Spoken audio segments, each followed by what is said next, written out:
But you guys make it to the semifinal. It's your first year here. Is there something you guys could work on for next year to get better, maybe to the finals next year? Oh yeah. In the beginning of the year, we wanted to be champs.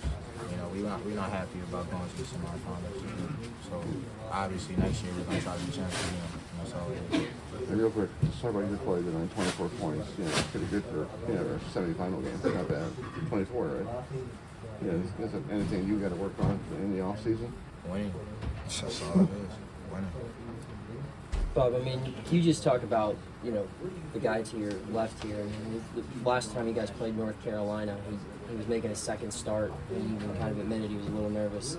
Didn't look nervous at all today. Can you just talk about his development in the last couple of months?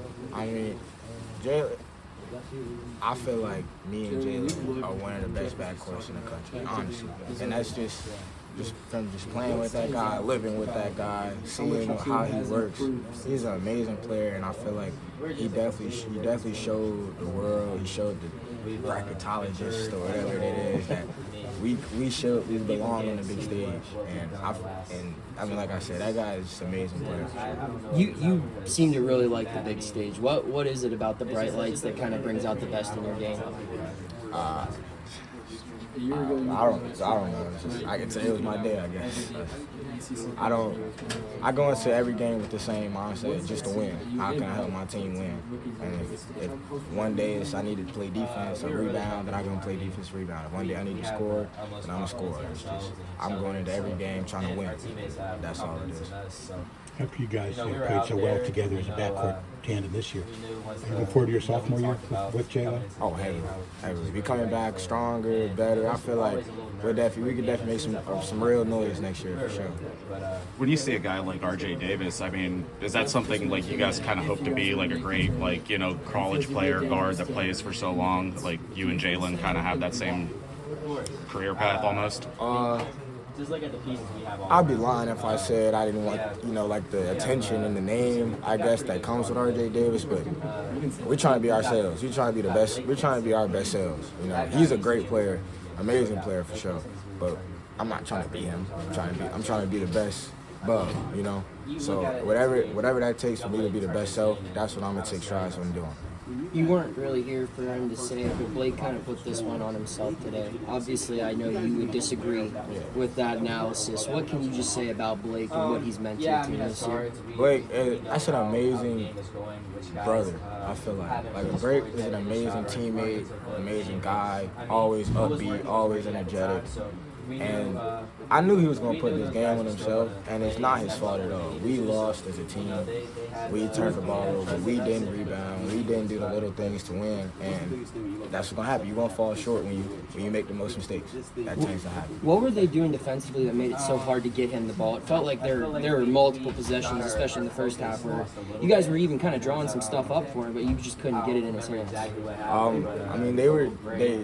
I guess their game plan was to shut him out. And they're a good team, so when they put their mind to something, most of the time it's going to happen. So we got to be better in getting him involved.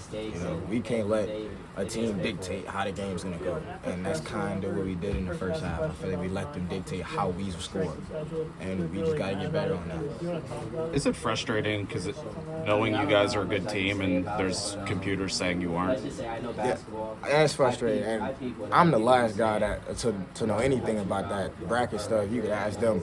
But they tell me that I hear it, and they're saying that we're nowhere near being in, and I'm like, I don't understand it. I don't understand it. I feel like we were locked. I feel top 4 team in the ACC. I feel like we got to be in, but that's not what they're saying. So I don't make the rules. At worst, you aren't close though. According to the computers, you aren't close. We're close to being in. Yeah. That's not good enough. That's not good enough at all. It's not good enough. Why should it be a definite? I feel like the ACC is a Power 5 conference, and you finish top 4 in a Power 5 conference. I feel like you should get in, right? I don't know. I feel like we're a good team. It's not like we're bad. So that's just my opinion now. What will the reaction be if you guys don't get in? Do you guys think you'll still stay motivated and play in a different postseason? Sure. I could tell you for myself, I don't know how the other guys take it. I just put another chip on my shoulder, that's all it is. I feel like a lot of these guys in this locker room, I know them well enough to know that we were not the highly recruited guys. We were always the guys that had to make ourselves known, and I feel like this would just add to, like I said, add another chip on our shoulder for us to come back stronger. Just to clarify, you're planning on being back here next year for your sophomore year at Pitt? For sure. They had a triple-double first game of your college career, and then ending it right now in the ACC tournament, depending on what happens in postseason play. What is the biggest takeaway that you've taken from your game and how you've grown? I would say the biggest takeaway is, you said my game? My game, I would say the biggest takeaway is I gotta learn how to get kind of craftier and get into the basket. That's all it is. I feel like I can shoot threes, I can shoot pull-ups, but solidifying myself as a 3-level scorer, I feel like I can get better at. Thanks, Bob.